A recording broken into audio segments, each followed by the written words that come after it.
Zone Media.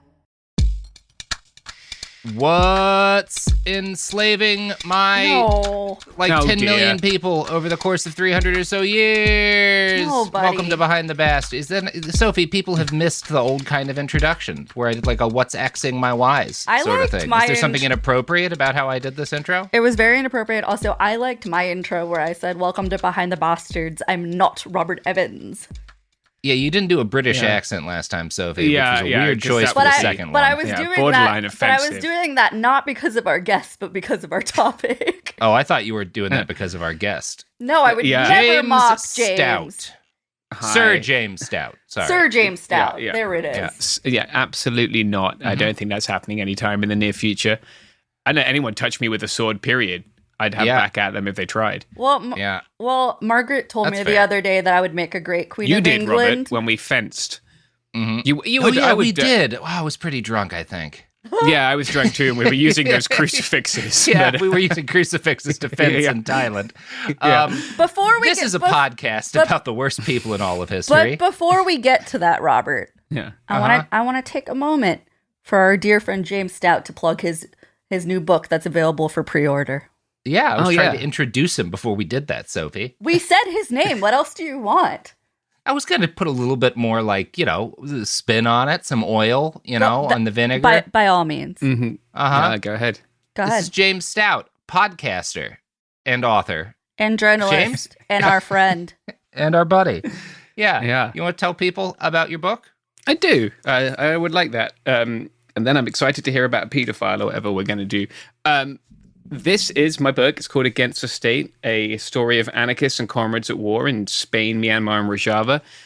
Includes some places I've been with Robert and some places I've been on my own. It's a beautiful cover. It's a really, so a friend of Robert's and mine took this photograph and I was really happy to be able to share it with people. And I really like having it gorgeous. This is Burmese, Kurdish. This is English and Spanish for those who aren't familiar with those languages. It comes out on the 26th of January with AK Press. We'll give you a pre-order link if you'd like to buy it. I hope in the episode description, friends. Yep. You can also just search my name and the words Against the State, and you'll find it almost everywhere good books are sold. You can buy it from Jeff Bezos if you want, but I'd rather that you didn't. I hope I've captured some of the beautiful elements of these revolutions that I've been lucky enough to spend some time with. And obviously the Spanish revolution is something I studied for my PhD. That didn't spend time in that one. I'm not that old. Buy the book. Read the book. Overthrow the government, Nothing would make me happier than you pre-ordering James Stout's book. Mm-hmm. One thing would make me happier, and it's the government. The thing I said a little bit ago that I probably should only say once. Yeah. Anyway. To be clear, my book is not a guide to how to do that. No, these are jokes, comedy, bits. You know what's not funny, James? I'm shudder to think what you're about to say Slavery. Next, Robert. It's not. But no, today, this is our Christmas episode. Every year around Christmas, we do a reverse Bastards episode, right? Where, we've used that term also to mean when someone else reads an episode to me. But in this context, it means we're talking about a hero, right? Or a group of heroes, right? This is an episode about a good thing that happened. Now, because it's still Behind the Bastards, we will largely be talking about terrible things. But I did bring you an episode for the end of the year, because we both needed a little bit of a break, James, that this is going to be a little bit of a play against type, because generally when we talk about the British Empire in this series, we're not talking about good people doing good things. But I didn't do much of that. This is not the British Empire doing good things, but it's people who were citizens of the British Empire who did something really, really good. We are talking about some of the greatest heroes in English history and world history, the heroes who ended the Atlantic slave trade. That's our subject for this episode. Nice. And we're not quite getting into how slavery was ended in the British Empire, because the slave trade, the Atlantic trade, right, where enslaved Africans were taken from Africa over to the West Indies, the New World, and goods and stuff were taken to Africa to trade for the slaves. Like that is the end of that is what we're talking about, because the end of that is what started and made inevitable the end of slavery in the British Empire, and has also made the end of slavery in the United States inevitable. The U.S. abolitionist cause is directly tied to the quest first to end the slave trade and then to end slavery in the British Empire.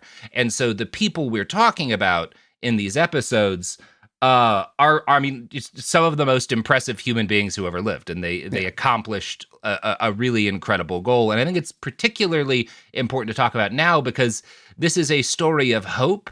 It's the story of how a ragtag group of intellectuals, lawyers, freed slaves, former slavers, and other do-gooders went up against the most evil and powerful industry in the world at the time and eventually brought it to its knees. And it's a story of how real change actually happens, which is unfortunately slower than we'd like it to be and messier than we'd like it to be. But at the same time, the stamina that was required to bring this industry down, right? The amount of time, the amount of effort people had to put in consistently for decades, the same people, in order to kill this industry, is really like worth celebrating. It's a beautiful thing. I'm excited to learn more about it. Yeah, and it's you get a lot of, this is like a Battle of Britain kind of thing, where it's a lot of like just English society at its very best. Like you have a lot of these people who kind of like come up in like London or come up in Liverpool and have these like personal awakenings that lead them to embrace this as like a crusade for decades. Like there's guys who devote like 40 or 50 years of their lives like incessantly to trying to kill slavery, which I think is pretty cool. So yeah, that's what we're talking about. Although episode 1, we're going to be laying a lot of groundwork, so it's still mostly about bastards. Yeah, I always have to like go for a nice walk before I do bastards. Like I can't be reading the news then mainlining this stuff. Yeah. This is an iHeart podcast. Guaranteed Human. Support for the show comes from Public, the investing platform for those who take it seriously. On Public, you can build a multi-asset portfolio of stocks, bonds, options, crypto, and now generated assets, which allow you to turn any idea into an investable index with AI. It all starts with your prompt. From renewable energy companies with high free cash flow to semiconductor suppliers growing revenue over 20% year over year, you can literally type any prompt and put the AI to work. It screens thousands of stocks, builds a one-of-a-kind index, and lets you backtest it against the S&P 500. Then you can invest in a few clicks. Generated assets are like ETFs with infinite possibilities, completely customizable and based on your thesis, not someone else's. Go to public.com/podcast and earn an uncapped 1% bonus when you transfer your portfolio. That's public.com/podcast. Paid for by Public Investing. Brokerage services by Open to the Public Investing Inc. Member FINRA and SIPC. Advisory services by Public Advisors LLC, SEC registered advisor. Generated assets is an interactive analysis tool. Output is for informational purposes only and is not an investment recommendation or advice. Complete disclosures available at public.com/disclosures. You're listening to a podcast, so you're doing something else too, like maybe scrolling home listings on Redfin, saving places you like without thinking you'll get them, because that's what house hunting has become. But Redfin isn't built for endless browsing. It's built to help you find and own a home. Redfin agents close twice as many deals as other agents, which means when you find a place you love, you've got a real shot at getting it. Redfin helps turn saved listings into real addresses. Get started at redfin.com. Own the dream. Hey, this is U.S. Olympic gold medalist Tara Davis-Woodhull. And I'm U.S. Paralympic gold medalist Hunter Woodhull. As athletes, our lives are about having a clear path. And a team that you can absolutely trust. So when it came to getting the best mortgage, we chose PennyMac. PennyMac is proud to be the official mortgage provider of Team USA and you. Learn more at pennymac.com. PennyMac Loan Services, LLC, Equal Housing Lender, NMLS ID 35953. Licensed by the Department of Financial Protection and Innovation under the California Residential Mortgage Lending Act. Conditions and restrictions may apply. Life gets messy. Spills, stains, pet accidents, and kid chaos. But with Anabay, cleaning up is easy. Our sofas are fully machine washable, inside and out, so you never have to stress about messes again. Made with liquid and stain-resistant fabrics, that means fewer stains and more peace of mind.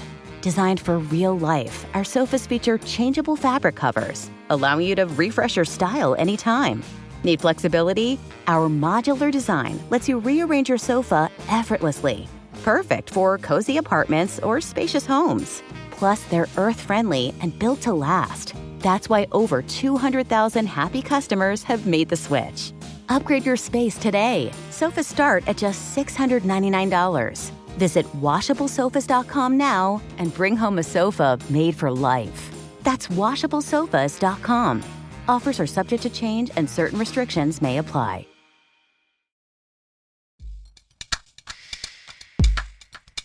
Well, this is going to be largely upbeat, largely inspiring, although, again, a lot of bleak stuff to get through first. So I think everybody's aware that slavery as an institution and an industry has existed on every continent, well, probably except Antarctica, and in most societies across the vast span of human history. Not every society had slavery, but it's the norm for societies in human history to have some form of slavery.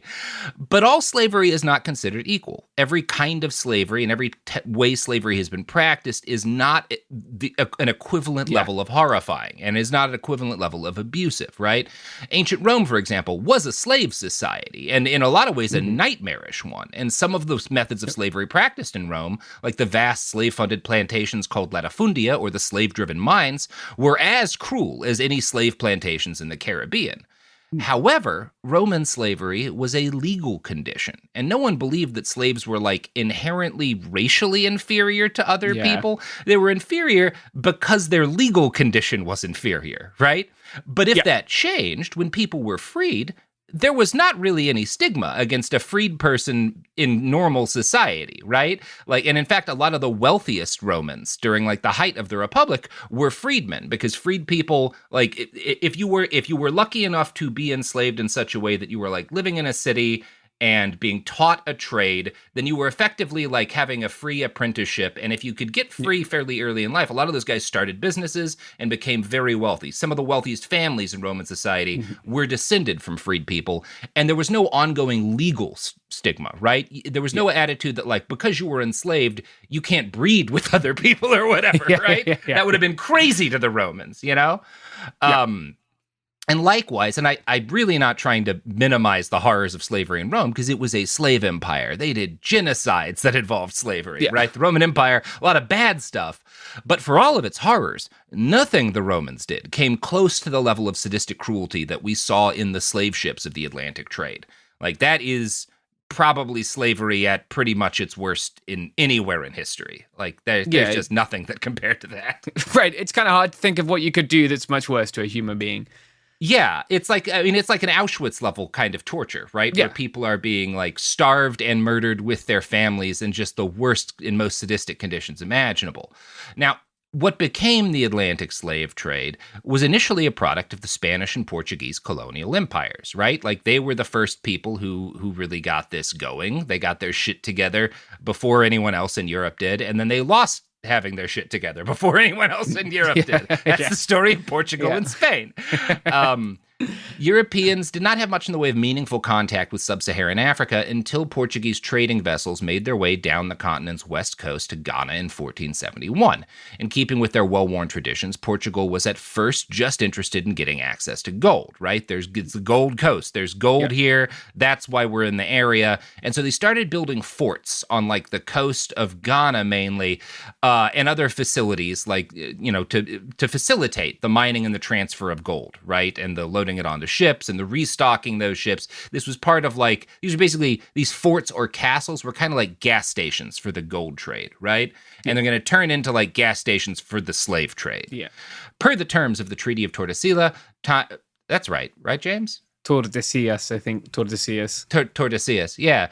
Signed in 1494, Africa wound up in Portugal's sphere of influence. That was the Vatican being all right, Spain and Portugal, you're clearly going to run things forever. Let's split the world between you. Never will both of your empires collapse really fast, actually. Clearly, Iberia will be the center of the world forever, right? Yeah. Obviously, they're destined to rule the world for 1,000 years. They got boats slightly faster than anyone else. What else could they need? So Portugal's earliest Yeah, that would have been handy. Their earliest explorations in the region were again focused on gold, and Africa's first major slave trading facility, which was a fort or castle called Elmina, started as a place to gather and store gold before it could be offloaded into merchant vessels.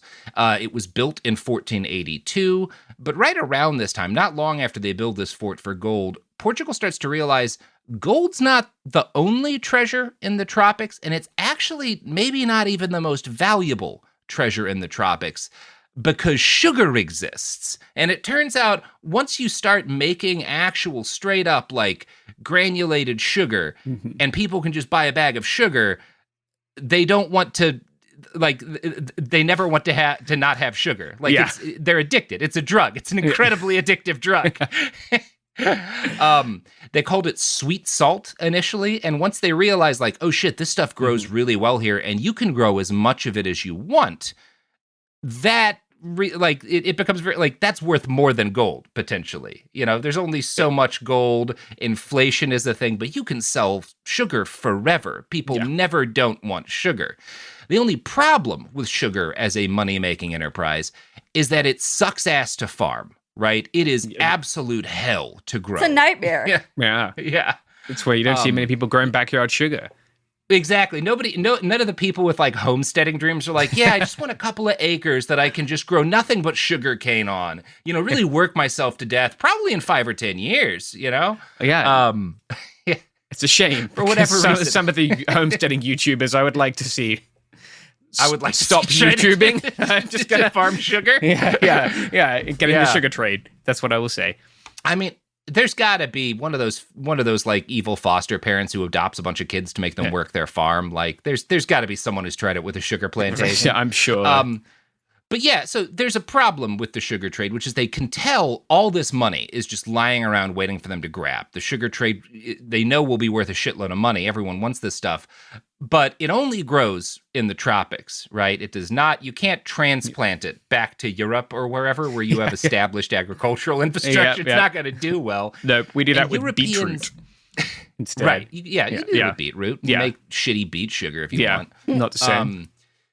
But what you can't take European farmers en masse and transport them to the Caribbean or to like the African coast, because they die. They die really quickly. It's very they don't do well in the climate with the bugs, with the diseases. It's just not a good bet. And so the only way that you can farm a lot of sugar is slaves. Right? I mean, theoretically, they could have just paid locals to make it. Yeah. But part of the problem is that, especially in the Caribbean, they do initially start, and they're not paying them, they're enslaving local laborers, but they kill a lot of those local indigenous people quickly, right? So you need, one way or the other, you need a shitload of slaves if you're going to keep this sugar thing going and really spin it up to the kind of industry Portugal knows it can be. Now, the Portuguese had explored the Guinea coast of Africa, and they had found tribes who wanted the goods they had to trade, largely guns and gunpowder. That was a big thing for the tribes that they meet. And they were willing to exchange enslaved human beings. And these were generally captured members of enemy tribes, right? That was the primary way. We'll talk about this a bit more, but like these tribes are fighting their own wars, right? And like most cultures, including European cultures, a very common thing to do when you beat an enemy in war is take a bunch of them into slavery, right? And so they've got these slaves lying around, so to speak, and the Portuguese are like, we need people. Do you like guns? And a lot of these tribes are like, yeah, actually, guns sound great. So this trade kind of starts up, and the Portuguese begin taking captured African slaves and moving them to island plantations near the Guinea coast, right? They're not, taking them to the West Indies at first, right? Because that's not part of Portugal's sphere of influence at the time. So around the same time, though, their Spanish rivals had started building sugar plantations in the Caribbean. And these were at first, as I said, manned by indigenous islanders, but the brutality of the work and the disease brought by Europeans quickly wiped a lot of these people out, so many that there weren't enough to continue laboring.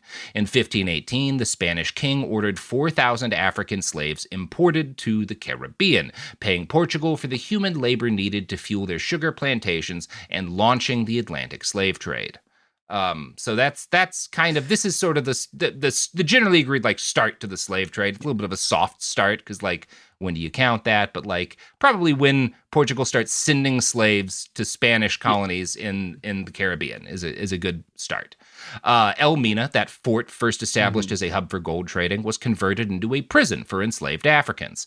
The upper levels of the fort contained luxury housing for traveling Europeans, and the bottom levels consisted of a sprawling series of slave dungeons. Wow. This was the first big, it's an ugly place. Still around. You can see it. It's a historical site. Yeah. Love to see a literally stratified society where you've just you've really made it pretty fucking obvious what you're going for. Yeah.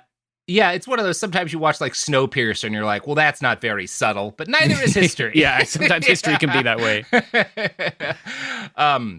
So this is the first like big slave trading post in Africa, and the many that followed would be built in its image, right? So El Mina is kind of the proof of concept and the model off of which like these future slave trading posts will be built. Every cell in the dungeon was meant to hold up to 200 people, crammed together so tight that they didn't even have room to lie down. One write-up I found on PBS.org's Slave Kingdom series notes, quote, "The floor of the dungeon, as a result of centuries of impacted filth and human excrement, is now several inches higher than it was when it was built. Outbreaks of malaria and yellow fever were common. Staircases led directly from the governor's chambers to the women's dungeons below, making it easy for him to select personal concubines from amongst the women." And you know, I get why they use the term that's how they would have framed it then. These aren't concubines. These are like this is raping people is what this is. Yeah. There's obviously like a lot of concubines would have been weren't free people, but there's also many stories of like different concubines accumulating political power and influence, and that is just not the kind of situation we're talking about here. Yeah. Historian Siddharth Kara goes into more detail about this particular aspect of the system. Quote, "Women were displayed for the governor in a courtyard. After he made a selection, the woman or girl was washed with well water and brought up a staircase, through a trapdoor and into his quarters. If she resisted, she was shackled to cannonballs in the courtyard without food or water until she relented or died. Most Europeans also took winches from local villages, with whom they fathered countless children." Yeah, that's not very nice. No. And this is the norm anytime you're talking about the slave trade. This is happening not just in these castles. It's, as we'll talk about, it's happening on the slave ships. It's obviously happening in the plantations. Rape is not talked enough as like a major. This is like essentially how, especially a lot of like the low-level people facilitating the slave trade, this is like their Christmas bonus in a way. Like this is how they. Like, this is one of the perks of the job. Is that, well, you're not paid well and it's dangerous, but you get to do all the rape you want. Fantastic. Yep. Yeah, this is like non-wage benefit, not taxable. Yeah. Right, exactly. Speaking of non-taxable things. Yeah. Ads? That's a fact. Rough ad pivot. Yeah, that one wasn't easy. Support for the show comes from Public, the investing platform for those who take it seriously. On Public, you can build a multi-asset portfolio of stocks, bonds, options, crypto, and now generated assets, which allow you to turn any idea into an investable index with AI. It all starts with your prompt. From renewable energy companies with high free cash flow to semiconductor suppliers growing revenue over 20% year over year, you can literally type any prompt and put the AI to work. It screens thousands of stocks, builds a one-of-a-kind index, and lets you backtest it against the S&P 500. Then you can invest in a few clicks. Generated assets are like ETFs with infinite possibilities, completely customizable and based on your thesis, not someone else's. Go to public.com/podcast and earn an uncapped 1% bonus when you transfer your portfolio. That's public.com/podcast. Paid for by Public Investing. Brokerage services by Open to the Public Investing Inc. Member FINRA and SIPC. Advisory services by Public Advisors LLC, SEC registered advisor. Generated assets is an interactive analysis tool. Output is for informational purposes only and is not an investment recommendation or advice. Complete disclosures available at public.com/disclosures. Hey, this is U.S. Olympic gold medalist Tara Davis-Woodhull. And I'm U.S. Paralympic gold medalist Hunter Woodhull. As athletes, our lives are about having a clear path. And a team that you can absolutely trust. So when it came to getting the best mortgage, we chose PennyMac. PennyMac is proud to be the official mortgage provider of Team USA and you. Learn more at pennymac.com. PennyMac Loan Services, LLC, Equal Housing Lender, NMLS ID 35953. Licensed by the Department of Financial Protection and Innovation under the California Residential Mortgage Lending Act. Conditions and restrictions may apply. Time for a sofa upgrade? Introducing Anabe Sofas, where designer style meets budget-friendly prices. Anabe brings you the ultimate in furniture innovation with a modular design that allows you to rearrange your space effortlessly. Perfect for both small and large spaces, Anabe is the only machine-washable sofa inside and out. Say goodbye to stains and messes with liquid and stain-resistant fabrics that make cleaning easy. Liquids simply slide right off. Designed for custom comfort, our high-resilience foam lets you choose between a sink-in feel or a supportive memory foam blend. Plus, our pet-friendly, stain-resistant fabrics ensure your sofa stays beautiful for years. Don't compromise quality for price. Visit WashableSofas.com to upgrade your living space today. Sofas start at just $699 with no risk returns and a 30-day money-back guarantee. Get up to 60% off plus free shipping and free returns. Shop now at WashableSofas.com. Offers are subject to change and certain restrictions may apply. Discover a spectacular island destination with crystal blue seas, endless sunshine, and the cool Bahamian breeze. Baha Mar, located in Nassau, Bahamas, offers your choice of 3 luxury hotels: the richly refined Rosewood, the playfully hip SLS, and the stylishly modern Grand Hyatt. With over 45 restaurants, bars, and lounges, Baha Mar serves up delicious dining from world-renowned chefs like Daniel Boulud and Marcus Samuelson. Nightlife venues like the new John Batiste Jazz Club and the Caribbean's most luxurious casino.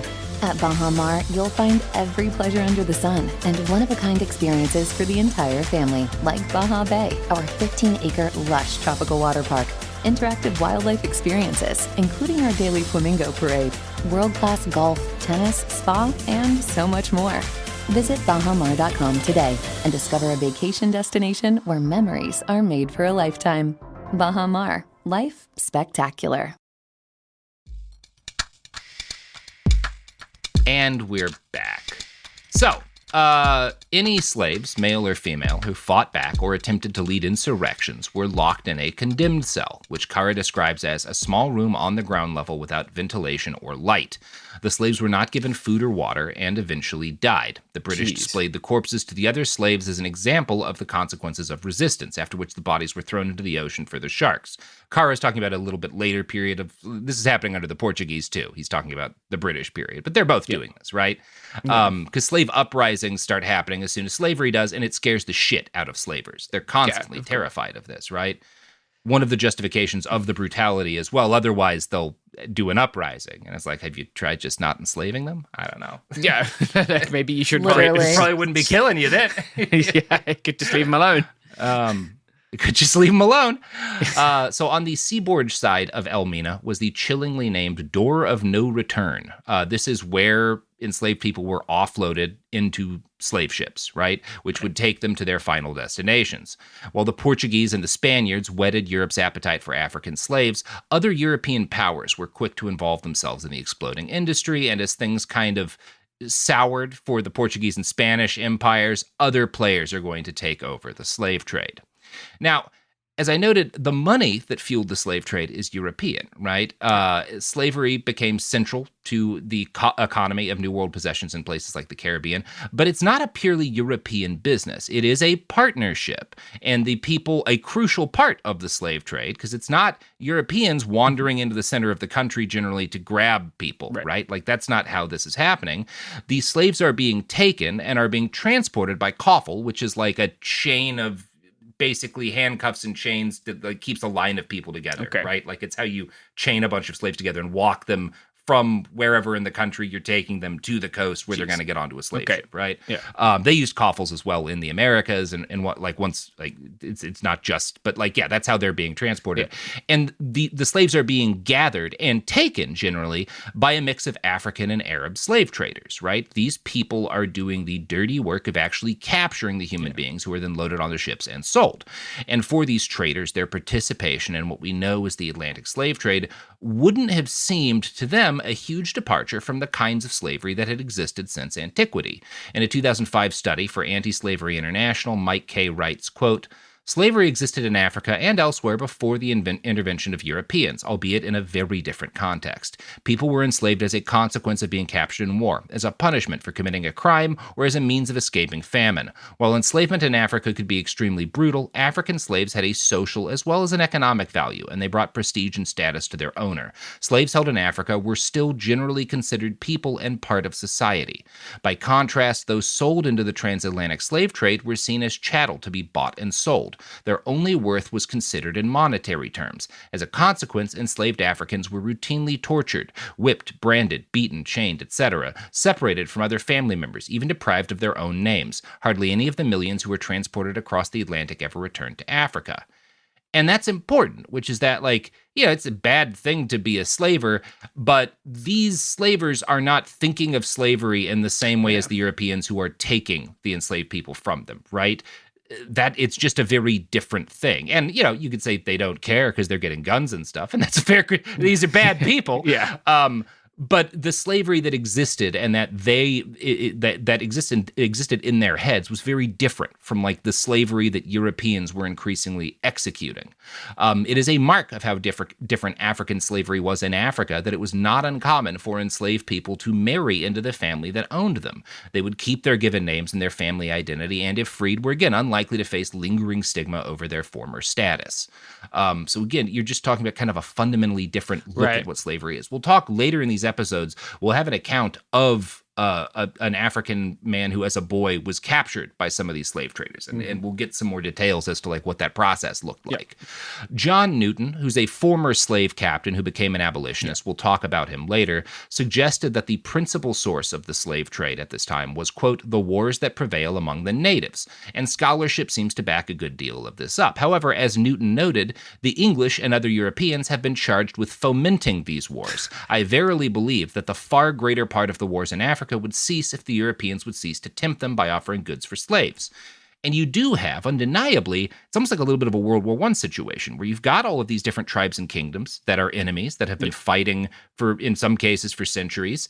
And Europeans come in and start offering guns and cannons in exchange for slaves. So now it becomes not only do you want them if you're fighting a war, but if your neighbor is trading slaves to the Europeans for guns and cannons and you don't get guns and cannons, what's going to happen to you the next time you have a war, right? Right. Inciting is as simple as that. It's not necessarily some CIA skullduggery. It's just, well, you start selling guns to one kingdom and they're all going to want guns, and the only thing you want in exchange for guns is slaves, right?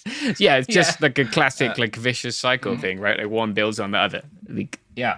And when we talk about the Great British Fortunes, for example, that were built on slavery, people tend to focus on the people who were part of slave syndicates, but a huge number of the guns that are produced in Great Britain during the period, this 300-year period, are sent immediately to Africa. Those are also slave fortunes, Yeah. And gunpowder, too. Those are slave fortunes. Yeah, it totally makes sense. You're contributing to that same cycle of death and enslavement. Exactly. The first English slave ship left Africa somewhere around 1555. In 1621, the Dutch West India Company was formed, and it proved so efficient that it drank Portugal's milkshake in about 20 years' time. The Dutch become the major slavers on the Guinea coast instead, and they take over from Portugal. They capture a lot of their coastal forts and start dominating the Atlantic slave trade for themselves. Now, they're not top shit of the slave trade for very long. Within the space of about a century, the majority of slave ships taking Africans to the New World are going to be British, right? It takes about 100 years, but England becomes the primary movers and shakers of the Atlantic slave trade, and they will stay that way until it ends. England begins colonizing the Caribbean right around the same time the Dutch start pushing the Portuguese out of West Africa. In 1655, a century after their first slave ship departed the Guinea coast, England captures Jamaica from Spain. In short order, it becomes the most profitable piece of their overseas empire. By the late 1700s, British imports of sugar from Jamaica are worth 5 times as much as the combined value of all of the imports from the 13 colonies in North America. Jeez. Yeah, that's what happens. Yeah. I guess that's what happens when you enslave human beings. Right. It's a really efficient thing from a business point of view. Right. When you enslave human beings to produce the most addictive drug yet known to... Well, I guess tobacco's up there, too. Yeah. But, there's some other stuff going on. But I know people can consume sugar for more often than tobacco. And way more. Probably for longer. and I think probably more people like sugar than like tobacco. Yeah, it is an acquired taste, tobacco. It's just impossible to look at how profitable this is and not be like, well, yeah, because it's fucking addictive as hell, you know?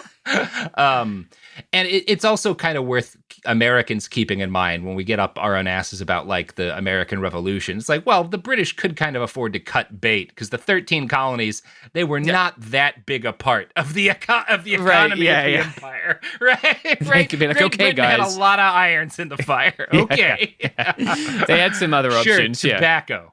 Yeah, good luck, everyone. Now, these vast profits could only be sustained by the constant import of new slaves to Jamaica because it's a very deadly business actually farming this stuff. Historian Siddharth Kara writes that, quote, by the late 18th century, the slave trade had permeated almost every aspect of British society and helped transform the nation into an economic superpower. The importance of this trade to Great Britain almost exceeds calculation, stated one Liverpool ship captain. A Royal African Company official noted, the Negro trade on the coast of Africa is the chief and fundamental support of the British colonies and plantations in America. This is funding British colonialism elsewhere, right? Like this is, in a lot of ways, what made it possible for them to start colonizing the Americas is the money that came from, the slave trade. Enslaving people. Enslaving people and working them to death. Yeah, and I guess stealing the land too, right? Like it's a great business. Their land, sure. Because all your inputs are really free. Good, like stealing shit. Yeah, who'd have thought? There's a great movie, Point Break, about that, which I've been meaning to talk to you about, James. Do you have do you want any masks? I have a couple. Got a couple. Okay. Yeah, I got a Reagan mask. I don't know. We'll talk about this off mic. Yeah, probably get this one off the internet. Like, are we doing this again? Yeah, again, Sophie. We never did this. What are you talking about, Sophie? The listeners can't see me winking. better say it out loud so everyone knows, Robert. That's my winking voice. Yeah, it's my winking voice. Mm-hmm. So we're never going to know precisely how many enslaved Africans were killed just as a byproduct of the slave trade. Most estimates are between 10 and 20% of enslaved people who were like brought over the Middle Passage died during the journey. But I mean, that's 10 and 20% is itself a pretty wide margin. We simply don't know. In some some ships, everyone died, but in some voyages, it was like 30 or 40%, sometimes it's less. It really just depended on the captain. So these are rough averages, right? The knowledge that this sort of human shrinkage was inevitable, that a lot of the people that you bring over are going to die, led slavers to cram ever more people into the boats, right? It's like, well, if 10 or 20% are going to die, then we got to bring even more people, which means that the boats are even more deadly. These holds are, It only works if you see it there being an infinite supply of people who have almost no value, right? Like, right, exactly. Jesus. And if you don't know about how germs work, right? The fact that, we just jam more people in the hold where, like, everyone is going to the bathroom all over, like, it's each everywhere, right? Yeah. You're in a hold. You're chained together. And you're sick. A lot of people are too ill to have any control over when they go or not because they're dying, right? Yeah. Like, you're jamming them into these nasty, disease-riddled, tiny hell rooms. It's a nightmare. Everyone's it's a boo box from Hook, but like everyone's in it, right? Yeah. For months. It's just incomprehensible suffering. Yeah. Around 10 million enslaved people survived the crossing to the New World during the course of the Atlantic slave trade, which suggests about 1 to 2 million people died over the same period of time, right? I think roughly that's the estimate. And that's not the end of how many people this fucking killed, because about 2/3 of the slaves who survived transit were immediately put to the task of cutting sugarcane in the Americas, the Caribbean, or doing other crops. But sugar plantations were the big one, and they are hell on earth. Laborers worked 14 hours a day. The heat was intense. They're in an unfamiliar climate with unfamiliar diseases, and about 1/3 of enslaved Africans died within 3 years of reaching the Caribbean. You're just feeding people into the maw of this system of death. It's barely less lethal than a concentration camp, right? Yeah, marginally. And the only reason is that they wanted these people to live for some period of time to extract value from them. Yeah, exactly. In his article for Anti-Slavery International, Kay adds, plantation owners in the British West Indies were initially unconcerned about this, as they could simply buy more slaves and calculated that it was cheaper to buy than breed. It is no exaggeration to say that slaves were treated worse than animals in the Caribbean. Yeah, Jesus Christ. Yeah, that's pretty rough, right? Yeah, the whole, why breed them? That's too much trouble. Yeah, you know? right. Like a thing that we do routinely for like cows and they were doing right then for like cows and sheep and shit that they wanted to eat. Yeah. I think some of it may just have been that, like, well, when women are giving birth, they need like some degree of care, and even that is more effort than I want to put into thinking about these people. I just want them to work until they drop, right? This attitude is going to change over time, but that's how a lot of people think for a significant chunk of it. For more than 300 years, the slave trade continued unabated. There is very little evidence that it was considered controversial at all by most people who lived back in the imperial core for a large chunk of this period of time. Adam Smith, the famous economist, gave a lecture at the University of Glasgow in 1763, in which he argued that slavery was foundational to human civilization. It existed in every culture throughout history, and it had very little chance of ever being abolished. Historian Adam Hochschild makes the claim that the basic morality of slavery as a system was so unquestioned in the late 1700s in England that if you were to go back with a time machine and pick random people on the street and tell them slavery should be abolished, 9 out of 10 listeners would reject you out of hand as a maniac. It was just not at all controversial up until the very end, pretty much, of the 1700s, pretty late in the 1700s. Almost every great fortune in England during this time was dependent on the slave trade. Between 1787 and 1807, every mayor of Liverpool, which at its peak was the major hub of the slave trade, about 40% of the entire European slave trade passes through Liverpool. Every mayor of Liverpool has a financial interest in human trafficking. The website Recovered Histories notes that by the late 18th century, 50 to 60 members of parliament represented slave plantations. William Beckford, 2-time mayor of London, owned a 22,000-acre plantation in Jamaica. Great stuff. Cool. So the ruling class is all very much embedded with this stuff, right? Yeah, it's the entire economy, right? And even the people who aren't directly owning slaves are making money from the people who own slaves. Right. It's just like a foundational underpinning of how everything works. Now, even outside of direct involvement in the plantation system, it's impossible to avoid. Like I said earlier, Britain exported about 150,000 firearms per year to Africa during this period of time in like the 1700s. Yeah. And these guns are being traded to locals in exchange for people. The city of Birmingham was a major copper powerhouse. And much of that copper was also sent overseas to Africa, where it was traded for people, because it's not just guns they're trading. So again, it's really hard just not to be involved to some extent in profiting from the slave trade, even if you don't want to. Right. And it seems like there's no one who didn't want to. Like everyone was just fine with it. Yeah, very. It's pretty much just the it's pretty much just the not Mennonites. What are they fucking Quakers? called? Yeah, sorry. It's pretty much just the Quakers who don't want to be financially and not all of the Quakers in this period of time. Let's be clear, but the Quakers are fairly consistently. A lot of Quakers from a fairly early point in the slave trade are saying this is bad and we shouldn't do it. Yeah. But they're also seen as kind of kooks to most people because they're saying crazy shit like, it's bad to be in the military and fight and die for a king. Maybe we shouldn't be killing each other. They're saying crazy shit. Well, I think these wacky Quakers. The term Quaker is one that they didn't prefer to use for themselves, right? It's like a derogatory term that was put upon them, and I guess I think so. Yeah, they called themselves. I know they called themselves Friends.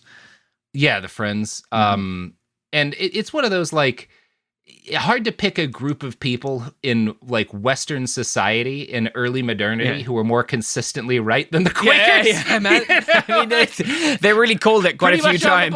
Yeah, you can go back and be like, yep. I mean, still, I'm not going to go to bat on everything, but a lot. This very morning I was out with a Quaker friend, and we were helping some migrants get groceries because they can't get them otherwise, and they need to feed their kids over the holidays.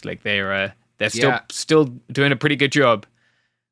Yeah, we could talk about religion and all of the things I don't agree with, but if you're hewing pretty close to the idea that it's bad to kill people and it's bad to own people and it's good to feed people, you're going to be right more than you're wrong. Yeah. You're beating the average, especially back then. Yeah, you're going to beat the average in your society.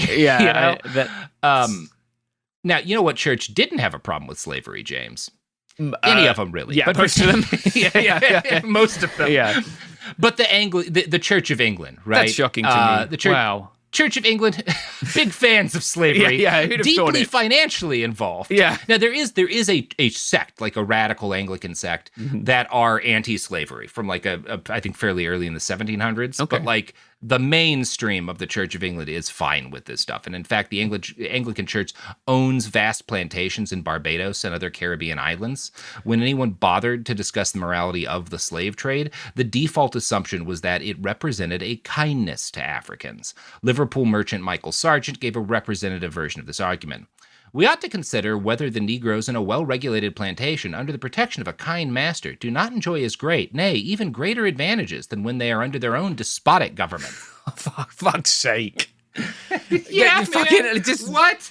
He pulled that directly out of his ass. Like, what knowledge does he have of governance in the interior of Africa? Well, and like, yeah, they live under a despot as opposed to you who lives under a king in a state that makes all of its money from slavery. Yeah, and they're dying after 3 years. Like, how could it be better than whatever the situation was back home?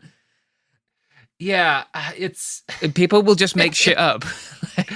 Yeah, well, it's just to make themselves feel better. Right, like, who knows how much he even cared? Like, this is just this is like, well, we just don't know if cigarettes are bad for people. There's conflicting evidence. Or, we can't really predict the climate, so who's to say if all these gasoline emissions are bad, Like, it's that kind of argument, right? It's like, well, maybe they're better off, you don't know how bad things are in Africa. Yeah. let's just hope it's that way. Otherwise, face the guilt of what they're doing. Yeah. Yeah, otherwise I'm a world historic monster. Yeah. I'm a piece of shit on like a centuries-wide scale. Better. Speaking of world historic monsters...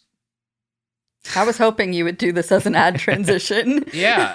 Sponsors of some of them, right? Maybe. We don't know. Oh, yeah, we never know. We don't know. Be sure to DM Sophie and let her know if you don't like the advertisers. It's at I Write OK. Mm-hmm. Yeah. Anyway, here's ads. This podcast is sponsored by Liverpool. Liverpool. We were the slave trading hub of the world for a period of time. Maybe we could do it again. Visit Liverpool. Sorry, I don't know why I'm throwing shade at Liverpool. My mum's from Liverpool, man. What did Liverpool do to you, motherfucker? I mean, they did a lot to a lot of people, Sophie. They've done some bad shit. To you, these Liverpuddians, I'm offended on their behalf, on behalf of the world about Liverpool. The 10 million people who were enslaved.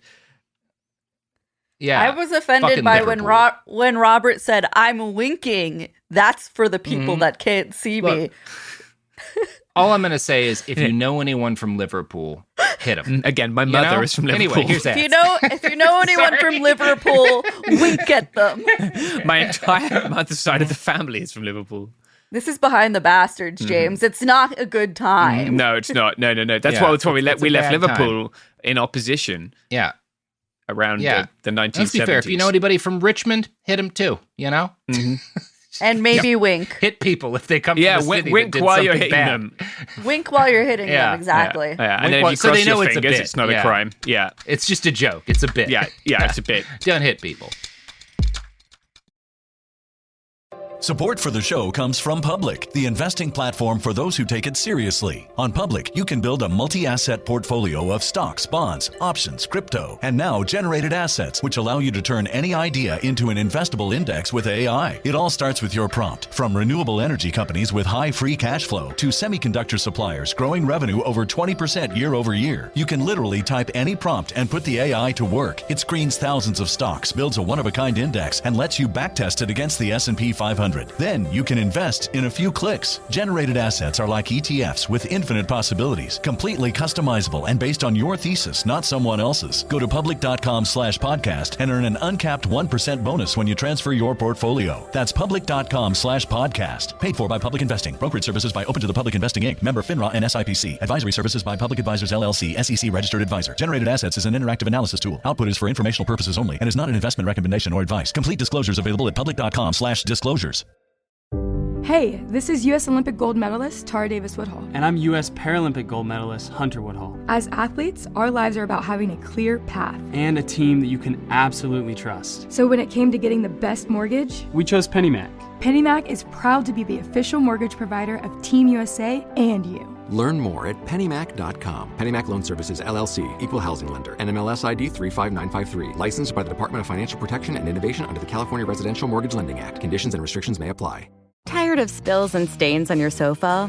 Wash away your worries with Anabay. Anabay is the only designer sofa that's machine washable inside and out, starting at just $699. Plus, Anabay sofas are pet-friendly, stain-resistant, and feature changeable slip covers and modular pieces. Get up to 60% off site-wide with a 30-day money-back guarantee. Visit WashableSofas.com to get yours now. That's WashableSofas.com. Offers are subject to change, and certain restrictions may apply. Discover a spectacular island destination with crystal blue seas, endless sunshine, and the cool Bahamian breeze. Baha Mar, located in Nassau, Bahamas, offers your choice of 3 luxury hotels: the richly refined Rosewood, the playfully hip SLS, and the stylishly modern Grand Hyatt. With over 45 restaurants, bars, and lounges, Baha Mar serves up delicious dining from world-renowned chefs like Daniel Boulud and Marcus Samuelson, nightlife venues like the new John Batiste Jazz Club, and the Caribbean's most luxurious casino. At Baha Mar, you'll find every pleasure under the sun and one-of-a-kind experiences for the entire family, like Baha Bay, our 15-acre lush tropical water park, interactive wildlife experiences, including our daily flamingo parade, world-class golf, tennis, spa, and so much more. Visit bahamar.com today and discover a vacation destination where memories are made for a lifetime. Baha Mar, life spectacular. And we're back. Given how central slavery was to the British economy and how unquestioned the morality of the institution was to most Britons in this period, it is remarkable that only a few decades into the 19th century, Great Britain would put an end to its part in the slave trade, right? I mean, it's less than that to the slave trade. Sorry, it's like 1807 that the slave trade ends, and like 1830-something, we'll talk about that later, where slavery is made illegal in the British Empire. And given the fact that like in the 1760s, even up to the 1770s, you would have been hard-pressed to find a person on the street who would be like, yeah, slavery is bad. Like, that would have been a weird take not long before this. So it's kind of remarkable how quickly things turn around. And that's why I want to tell this story, is that one of the things that's so impressive is how much, like, this seems like a hopeless cause. If you're an abolitionist in like 1760, 1770, the idea that you might get the entire country on board ending slavery, ending the slave trade alone, is wild, right? Like, and they did. So yeah, that's pretty important for us here staring at an insurmountable mountain of problems to pay attention to how this happened. Yeah, and it's worth noting the abolitionist movement is often described by historians, specifically the abolitionist movement that starts in England and first ends the slave trade and then slavery in the British Empire, is the first social movement dedicated entirely to the recognition and protection of other people's rights, right?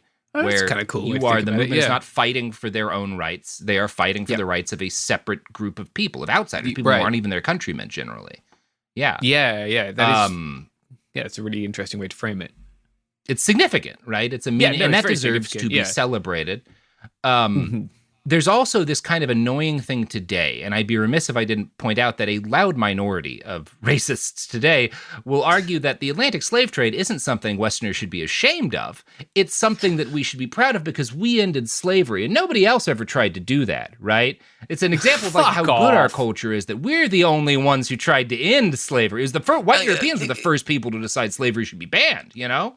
Jesus, it's fucking nonsense. Like, it's not true, for one thing. But there were societies that banned kinds of slavery, at least. You know, they still had things that we might say is problematic. But like, anyway, whatever. Any acknowledgement of how remarkable the pan-abolitionist cause was, and it was, has to be tempered by the acknowledgement that it came into being the abolitionists that we're talking about were not fighting against slavery as the general concept that had existed since time immemorial, they were fighting specifically against the uniquely terrible and uniquely Western chattel slave trade that existed from the 16th to the 19th centuries. The nightmarish horrors of that system, which was so much worse than the very bad slavery that existed forever, is what inspired this movement. It's unfortunately, I'm a person who teaches at a college right now, and we are living in the era of chatbots, right? And I have noticed a certain number of chatbot-generated essays arguing this point that you are making, and it doesn't get any less upsetting, even after reading it hundreds of times. That, or there was slavery elsewhere, and it's like if at some point in the future America got a complete handle on the whole gun thing and whatever we had to do to make sure that nobody dies from guns in the United States again. Yeah. And then people like 100 years after that were like, yeah, America's the greatest culture ever because we were the only ones who realized guns were bad. It's like you're leaving out a really big part of the story.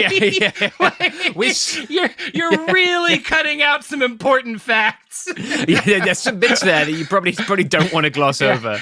Yeah, we solved gun like violence. An American in that society, like shit talking a country that allows hunting rifles, and it's like, wait a second. Hold on, buddy. You're forgetting some stuff. It's some pretty bad shit. Yeah, there's a lot of history you're ignoring here. Yeah. The intellectual underpinnings of the abolitionist movement have a history that itself goes back centuries. And we'd have to discuss everything from the Quakers to the French Revolution and the Scottish Enlightenment to adequately address all of that.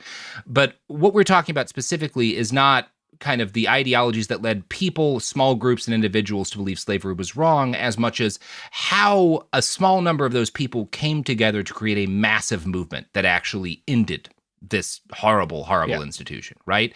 And that story starts, if you're looking for what the best origin point for how that movement came together, it starts due to events that transpired on a specific slave ship near the end of 1781. Right? We're going to tell the story of a ship called the Zong or the Zorg. Both names are fine, actually, technically, to use. Have you ever heard of this boat? No, I haven't, actually. I'm excited to learn more about this boat. Love a boat story. It is a good boat story. There's a very good book. James, you're so pure. Good. I love a good boat story. You're not beating the British allegations, though. I know. That's my epigenetic expression of loving boats. Yeah, it's tea. I love a boat story. Boats, cricket. I don't give a fuck about cricket. I've got a friend who comes from like the Martha's Vineyard area, and I was like, "So you're into boats, right?" And she was like, "First off, that's really like you can't just assume everyone from Martha's Vineyard has a boat." But yeah, my dad is building me a boat. It's like, yeah, okay, I knew it. Yeah, as it happens. No boats. All kinds of good stories about boats. Pirates some live people on are boats. just boat peoples. Owls, Pirates live on boats. That pirate radio station in the movie Pirate Radio. Is that on a based boat? On true. Those were British. Or an oil rig. Yeah, I mean it was an oil rig at some point. I forget. Yeah, Pirate Radio gave us like punk music and ska music, right? Which is exactly. It's why I am the way I am. Yeah, so that's why I'm going to try to take my savings and invest in a ska boat cruise. Ska and sailing together again at last. Sorry. I've just thought about the little domino meme, and at the bottom end, it's like, somebody starts broadcasting from an oil rig in the Atlantic, and at the top, it's the Mighty Boss Tones release a memorial song for George Floyd. Okay. Now I'm no longer you're making it seem like a bad idea. Yeah. Now I'm no longer so into boats. Yeah. Not quite at Pete Hegseth level, but. No, not yet. And there's a couple of good books. There's a book called The Zong, and there's another book that came out more recently called The Zorg. I haven't read the first one. I read The Zorg. It's a very good book. It's by Siddharth Kara, and I do recommend it. That'll be a big source for this episode in particular. We'll have some quotes from it elsewhere. But the story of this boat begins with the story of a slaver, a guy named Robert Stubbs. By 1781, Stubbs was an experienced slave trader, albeit an unlucky one. His first recorded journey was as first mate on a ship called the Black Joke, which he abandoned within months of taking the job due to having a fight with the captain. When I found the fucking name out, Yeah, you're not a great name. No. Yeah, Jesus. He can come up with a better one. Have all the other words been taken? Nope. Just the black joke. Yeah. He testified in defense of the vessel's owner against the captain during a subsequent lawsuit because the voyage does not go well. And this is what starts his career, because even though he had abandoned the ship, because he helps the vessel's owner out by testifying, he gets made captain of the black joke the next year, right? So a year later, he's a captain of the boat that he had abandoned, and under his command, the ship takes on 230 enslaved people in Barbados. Takes on 230 slaves and tries to take them to Barbados. But it was captured by the French before it could, it could make any money off of that, right? So these become slaves the French get to profit off of. Right. 2 years later, Stubbs captains a slaver that makes it to Virginia. So he has a successful voyage, finally. His third voyage in 1760 sees him captured yet again by a French privateer, and then he's captured a third time the next year. So Jesus, out of 5 voyages, he's abandoned ship once, been captured 3 times, and had 1 successful trip. Old Stubbsy isn't really delivering on the investment there. Not the best. Yeah. Old Stubbsy's not the best to ever do it. Yeah, you don't want to... Just thinking you're a young wannabe boat person, and then you find out you're going to be on the Stubbs boat. It's got to be a rough lot in life. Fuck. Well, I guess I better brush up on my French. Bonjour. Everyone's got one of those blue and white striped shirts underneath their English red jacket, just for when the moment arises. Yeah, just got to get ready to change ownership. So given his history, it's not surprising that by 1765, old Stubbsy could not get hired to clean the privies on a sailing vessel. Yeah. So he takes the money. He does have 2 successful trips after this, but his failure to success rate is high enough that he has trouble getting anyone to take a bet on him. So he takes the money that he's made and he starts working as a ship's broker in London. And that basically he is buying goods to sell on merchant vessels and then taking his profits and investing in slave ships so that he gets a profit off of whatever they make when they sell the people that they're going to take, right?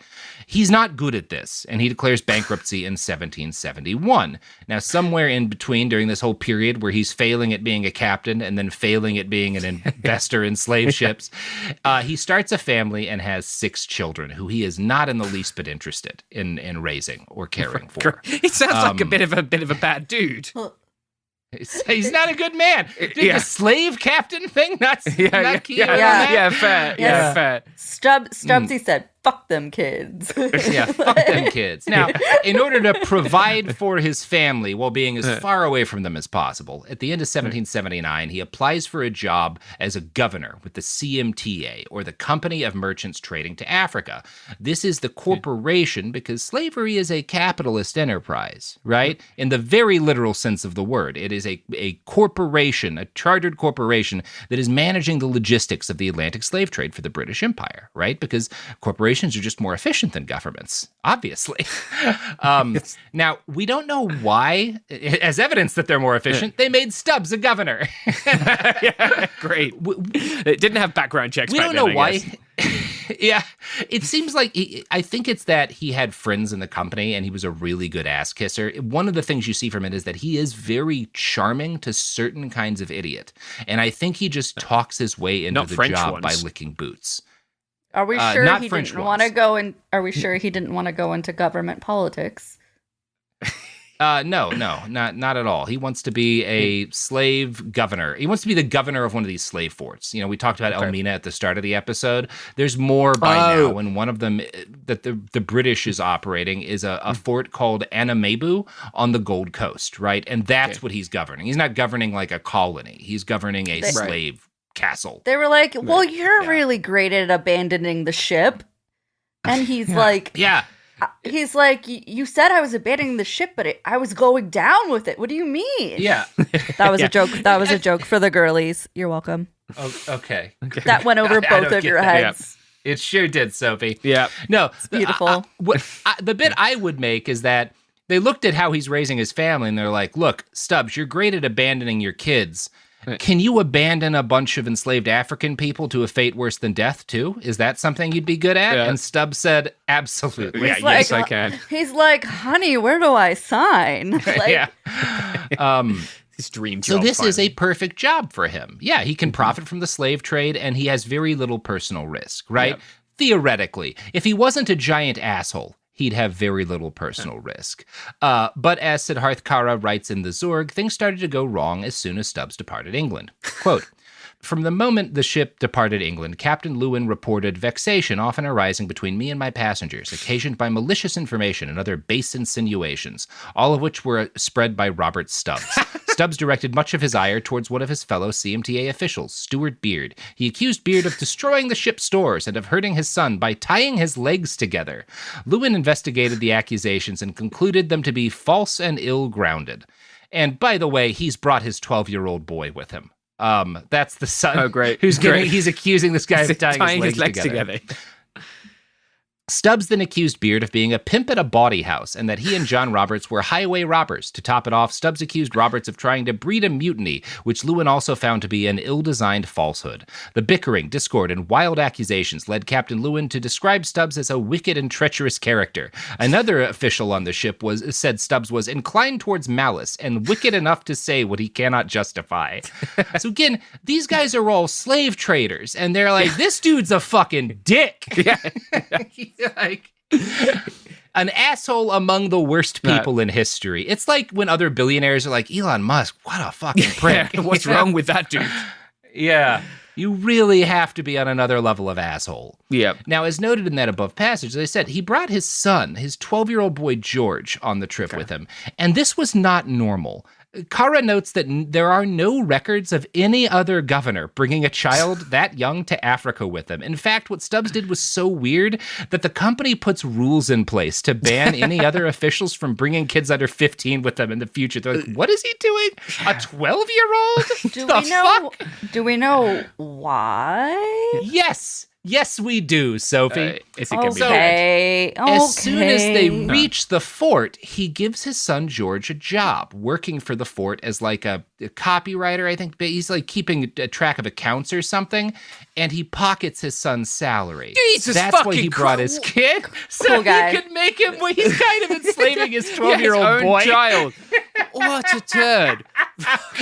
Yeah. He's got one move, and it's slavery. Yeah, that takes fuck them kids to another level. Oh, it's so funny. And the thing is, George is not even making much money. He's getting about 80 pounds a year, equivalent to less than $25,000 a year. And his fucking Stubbs is a governor. He's making better money than that. Like, he's just like... he just likes to do it. He just loves to abuse a child. Yeah. The love of the game. Jesus. Yeah. Wow. Yeah. So it becomes increasingly clear that all this guy cares about is money. He's not interested in his kid, and he's not interested in the other human beings around him, and he's going to treat them like shit. As soon as he arrives, Stubbs accuses his second in command at the fort of theft and fires him, and then promotes his son to the job, which raises his son's salary to about 120 pounds a year, which Stubbs pockets. Jesus Christ. Should have brought the other 5 kids. You'd really be making bank. Yeah. Could have them all out there farming. Yeah. Jesus. Now, outside of this, he refuses to do the actual job. He calls in sick whenever he has meetings to attend, and he uses public supplies meant to provide for the fort to trade for slaves that he then sells for his personal profit. He's got a side hustle. He does try to do... This guy He's sucks. got a side hustle. Yeah, he sucks so bad. Sucks. Yeah. He's one of the shittiest people we've ever... I know this is like our reverse episodes about... but this guy's we're just getting a to the turd. Heroes. But this guy sucks so hard. He may be the shittiest slave captain of all of the slave captains. Which is a high bar. Yeah. They're all shitty, but I think it's the mix of being actually bad at the job and also being willing to casually kind of enslave his own 12-year-old son. Yeah, it's uniquely bad. For a mild profit. Yeah. That'll do it. So when he does, and he does not like actually work. He kind of refuses to do his job. He calls in sick whenever he has meetings to attend. So when he does try to do his job, it becomes clear to his subordinates that he can't read or write. In fact, his letters that he sends subordinates are so badly written that they become like a currency. People are trading them in the fort because they're funny. They're so like such bad. a sketch. Can't even fucking read. Jesus, man. Wow. It's The probably a good local thing. tribe that ran... Can you imagine the shit he'd have written down otherwise? Yeah, if he could actually write. Yeah. Now, the local tribe that ran things, because the British have a small presence here, they are mostly reliant upon local allies, as is generally the case with the British Empire, to do things. And the local tribe that is largely running things around the fort are the Fonte, right? And the British slavers are dependent on these people, both for the regular supply of slaves and for the raw materials, the food and whatnot, that they need to keep the fort operational and to stock the ships. Ships come into port to offload goods that are going to be traded to Africans and to take enslaved Africans, but they need like food and water and stuff, right? And the Fonte are a crucial part of that too. And so everyone else who has this job is very nice to these people because they outnumber you and you've given them guns and you're reliant on them for food. You can see where this is going, Robert. It's just a bad idea to piss them off. Stubbs refuses to treat them with respect. And for no reason, like they had, one of the things the fort would do is they would regularly, like once a week, I think, give out alcohol to these people as like a goodwill thing, right? To keep here's some liquor, keep being our friends, you know? Stubbs just stops this. I think because he wants to sell the alcohol for himself. And when they complain, he threatens them with armed men. Wow. Just genius stuff. Yeah. At least he's very bad at being evil. He sucks so bad at this. Yeah. Now, I think part of what's happening here is that he's so racist, he can't even deal respectfully with the Africans that his entire life and business depends on, right? Which most of these other slavers are. They're perfectly willing to be nice to these guys because they need them, you know? Right. It's an economic thing. We've sold them guns. I can't emphasize enough. We've sold them guns. In October of 1780, Stubbs has a meeting with an emissary of the king of the Ashanti Empire. And this empire is the greatest power in the region. And they are the people upon whom British trade in West Africa is most dependent, right? You really need these folks in your corner if you're not going to deal with some serious problems. Yeah. And Stubbs is supposed to preside over the signing of a treaty with the Ashanti. After signing the treaty, it was his job to give gifts that King George III had sent over for the king of the empire, right? Can I guess what happens? He keeps the gifts and uses them to buy slaves. That's exactly what I was like, nobody's getting those gifts. He has one move. Somebody... Yeah, he has one move: steal things and buy slaves. Buy slaves, yeah. And get captured by the French, I guess. This is, I guess he has another move. This spells the end of his career as governor. He was deposed violently and robbed of most of his ill-gotten possessions. Like, the other white people don't even wait to get the order to depose him. Like, we got to get this guy out immediately. Like, we're in danger now. He's pissing off.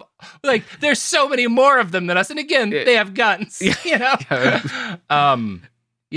So they depose him, they lock him in a cell, they take all of his ill-gotten gains, which includes a bunch of gold that he'd put together based on his fraudulent transactions, about $105,000 in modern money worth of gold. And Stubbs is furious, both that he has been deposed as governor and that they took his money. And he keeps being like, at least give me my money back. And they're like, no, you stole that shit. You stole all of it. Luckily for Stubbs, a slaving vessel named the William arrives at the fort not long after he gets taken into custody. And, you know, the crew of the boat goes into the fort, and one of the members of the crew was a higher-ranking crew member, the ship's surgeon, a guy named Luke Collingswood, meets Stubbs. And again, Stubbs just has some sort of charm for a certain kind of person, because within, it sounds like hours, maybe days of meeting Stubbs, Collingswood is so charmed that he convinces the captain, we got to take this guy back with us as a passenger to England, right? Like, we got to put him on the boat with us, you know, and get him out of here. He's being unfairly treated. It's a bad situation for him. If there's one human being at that time you don't want on your slave vessel, surely it's Stubbsy. Absolutely not. The last man. His batting average is very poor. Yeah. So, and again, he's just gotta, this is gonna be he's gotta continue having like the worst record on a boat. Now, I think Stubbs probably promises Collingswood some of his money that he's totally gonna get back. I don't know what they say, but Stubbs's plan seems to have been get on this boat, get back to London, and then fight in court to have his gold returned and ideally have himself reappointed as governor of the fort, which is totally gonna happen, you know? Sure, yeah. Where's George at this point? Stole from two kings. Jesus Christ.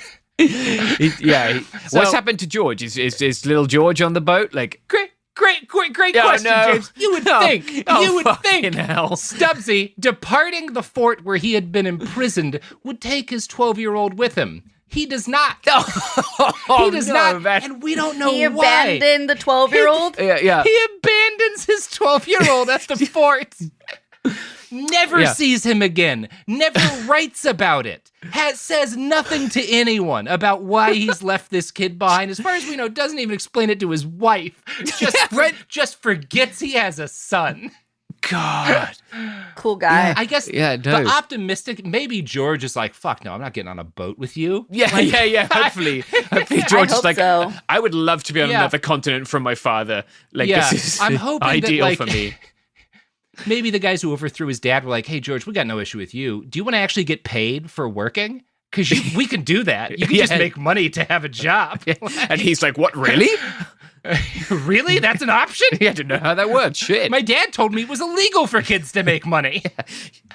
Goes on an apology tour and recovers the Stubbs name, maybe. So elsewhere, kind of at the same period of time, Stubbsy's being deposed as governor, a British privateer, right? Because the British are fighting the Dutch. They've got a war going on of some sort. And, one of the things that happens is they start, the government starts giving, licenses to privateers, which are private boats that are basically pirates that are endorsed by the government, right? And one of these privateers in the area succeeds in capturing a couple of different Dutch vessels around the same time. These are Dutch, slaving ships mostly. And one of them is a slave ship called the Zong or the Zorg. Depending on the source, you'll see a bunch of different names attributed to this boat. I think the Zong is the one you generally see, and I think that's what the British called it once they took it over. The Zorque, Z-O-R-Q-U-E, is also common. Wow. But Siddhartha uses the Zorg, which I think is its original name. So that's what I'll generally be calling it throughout these episodes, even though, again, you're not wrong calling it the Zong. And the name Zorg itself is Dutch. It means care. I don't know why that name was picked for a slave ship. Yeah. Seems like not a well-fitting name, but okay. The owner of the William, so this gets taken by privateers, and this privateer with all these Dutch ships he's captured in tow kind of shows up at the port when the William is at port taking on slaves. And the owner of the William, who's a representative of this syndicate, the Gregson Syndicate. So the Gregson Syndicate is basically a major slave trading company, right? Okay. And the captain of the boat is like, well, I've got some petty cash here. If I buy the Zorg at auction, I can take even more slaves back and basically double the profitability of this voyage. And I'll just throw some of my crew. I'll put a skeleton crew on the Zorg from the William, and we can take even more enslaved people back, right? So that's what happens. He buys the Zorg at auction. It was loaded with 244 people, enslaved people in the hold at the time that they buy it. And because they don't have that many sailors, they're kind of just sticking a minimal crew on it. So the Zorg is not going to be crewed by enough people, right? It's not an ideal load. And they don't have for whatever reason, the guy who becomes the first mate on the Zorg is a really experienced sailor who's an excellent navigator and knows how to do everything you'd want in a captain. But the captain of the William makes Luke Collingwood, the ship's surgeon, the captain of the Zorg. Right. We don't know why. Weird. Collingwood he's not good at this. He's actually going to be terrible at this, and there's no reason to think he would have been good at it. He's a doctor. Yeah. He doesn't know how to navigate for shit. He's not particularly good at leadership, He's good at cutting into people, Right. I don't even think he's a very good doctor, right? Sure. And he's never captained a vessel before.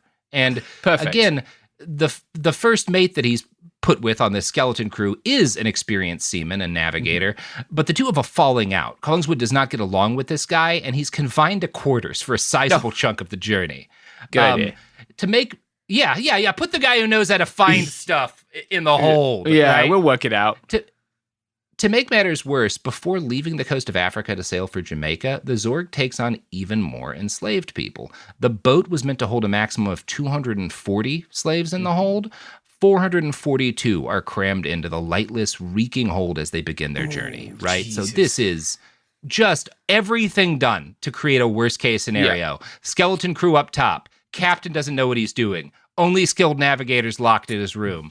Twice as many people in the hold as you're supposed to have. So everyone's going to be getting sick. There's not going to be enough food and water, right?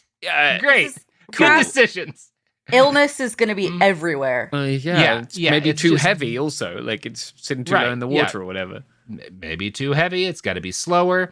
The ship encounters bad weather immediately. Illness spreads rampantly throughout the crew and the enslaved people in the hold. Collingswood very quickly gets sick. He's going to die ultimately of this, and he is deliriously ill most of the journey. And he's still captain, so he's just fucking up navigating because he's like hallucinating and puking and shitting himself to death while he's trying to like work a sextant and figure out longitude or whatever, right? Now, because he's fucking up, the ship keeps getting lost, and the weather being bad hurts with that. So they're not getting into Jamaica. Like it takes months longer than it should have taken.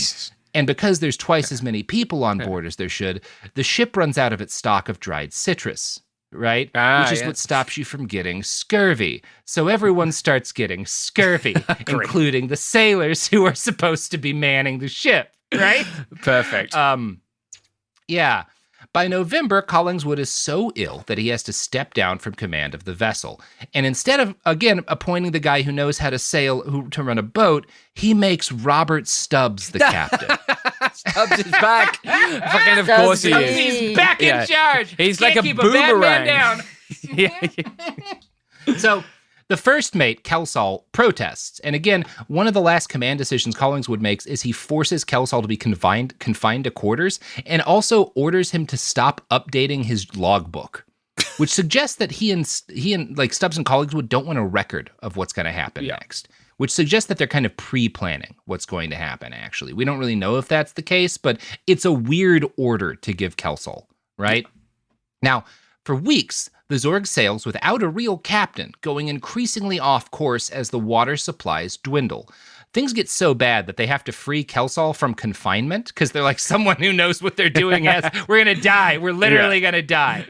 And the crew starts to panic that they're going to run out of water, right? Now, they're not actually out of water. They're not even really that on the verge of being out of water, but they have no idea where they are, and water supplies are low, right? And they kind of realize they've got a little less than they thought they had, and so they start panicking, and a decision is made to stretch their supplies by throwing dozens of enslaved passengers into the ocean.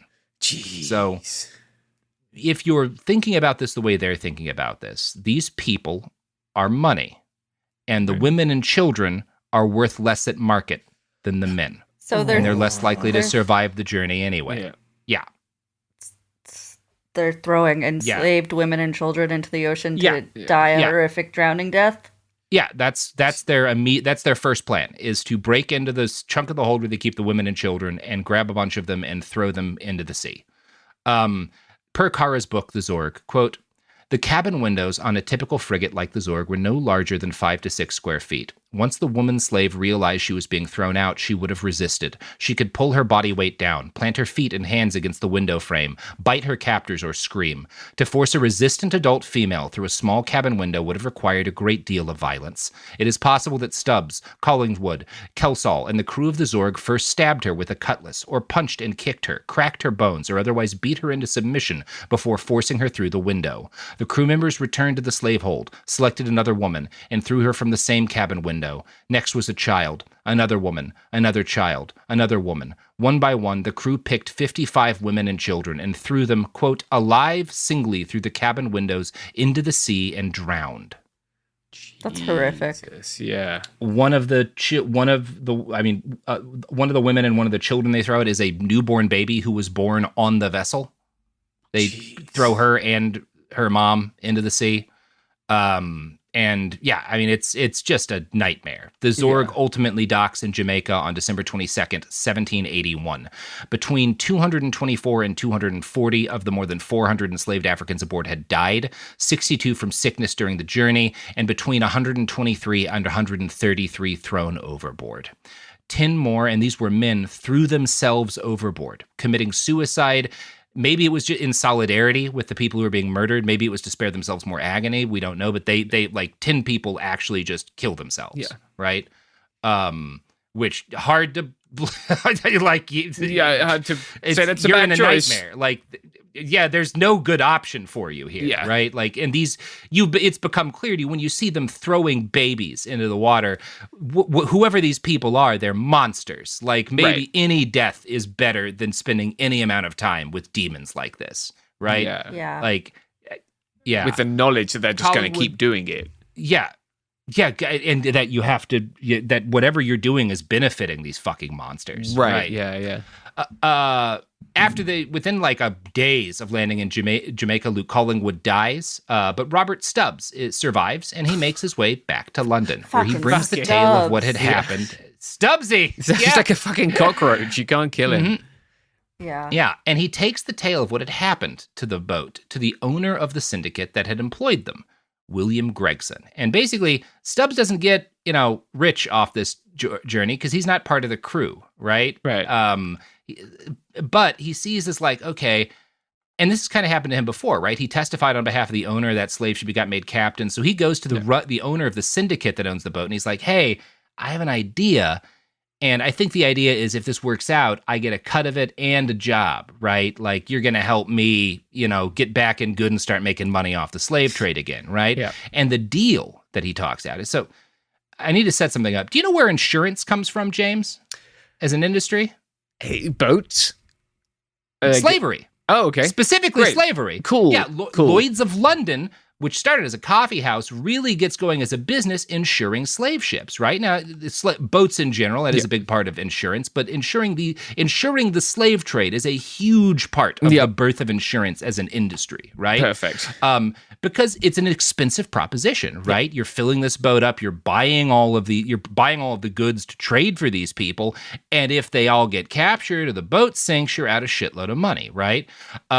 So the insurance industry provides a degree of security to the owners of slave syndicates like Gregson. Now, some deaths are expected as a result of the brutality of the Middle Passage, right? You're not going to get money just because some slaves die on the boat, because it's assumed that they will, right? You're jamming them in there. Illness is some crew are going to die, right? But catastrophes like a boat sinking in a storm or a slave uprising are insured.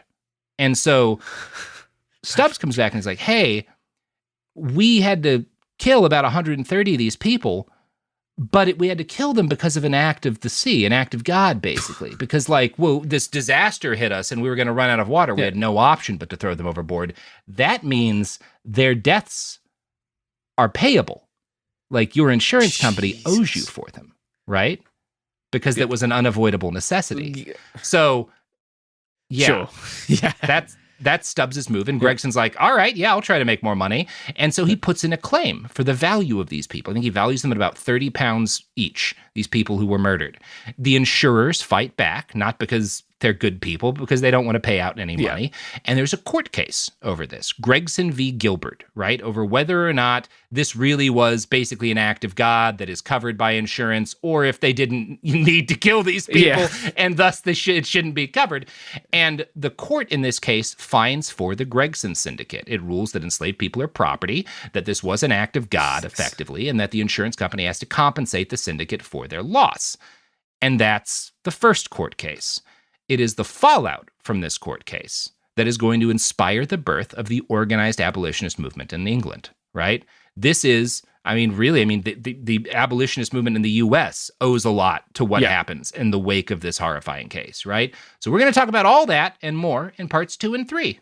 James, how you feeling? Well, not as Christmassy as I expected coming on the happy, nice guy Christmas episode.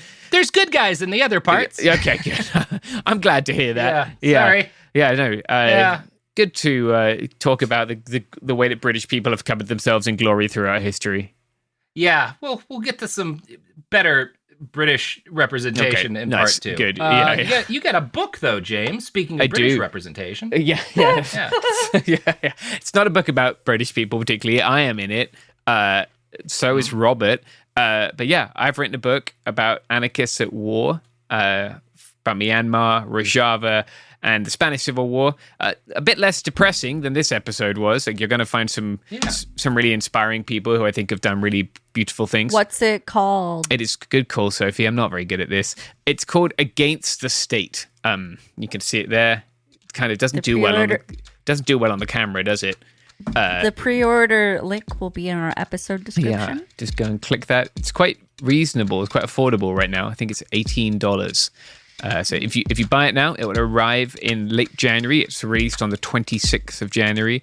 So maybe you'll forget, and it will be a nice little surprise for you at a time when otherwise, the nights are long and it's cold and raining all the time. Excellent. Well, everybody, we'll see you for part 2. Goodbye. Behind the Bastards is a production of Cool Zone Media. For more from Cool Zone Media, visit our website, coolzonemedia.com, or check us out on the iHeartRadio app, Apple Podcasts, or wherever you get your podcasts. Behind the Bastards is now available on YouTube. New episodes every Wednesday and Friday. Subscribe to our channel, youtube.com/@BehindTheBastards. Tired of spills and stains on your sofa? Wash away your worries with Anabay. Anabay is the only designer sofa that's machine washable inside and out, starting at just $699. Plus, Anabay sofas are pet-friendly, stain-resistant, and feature changeable slip covers and modular pieces. Get up to 60% off site-wide with a 30-day money-back guarantee. Visit WashableSofas.com to get yours now. That's WashableSofas.com. Offers are subject to change, and certain restrictions may apply. Discover a spectacular island destination with crystal blue seas, endless sunshine, and the cool Bahamian breeze. Baha Mar, located in Nassau, Bahamas, offers your choice of 3 luxury hotels, over 45 fine dining and nightlife venues, Jean Baptiste's all-new jazz club, the Caribbean's most luxurious casino, and one-of-a-kind experiences for the entire family, like our 15-acre tropical water park, wildlife sanctuary, world-class golf course, and so much more. Visit bahamar.com today. Flag football is exploding, and iFlag is leading the way.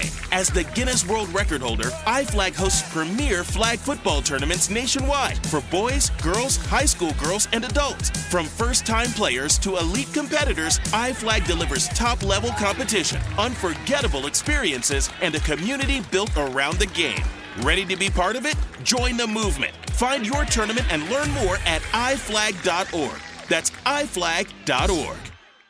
There's a difference between liking a house and actually getting it. Redfin is built to make up that difference and close the gap between finding and owning the home for you. Redfin agents close twice as many deals as other agents. So when you find a home you love, you're not a step behind when it comes to making an offer. That means less watching great homes disappear and more focus on the one you'll call home. Redfin helps turn saved listings into real addresses. Get started at redfin.com. Own the dream. This is an iHeart podcast. Guaranteed Human.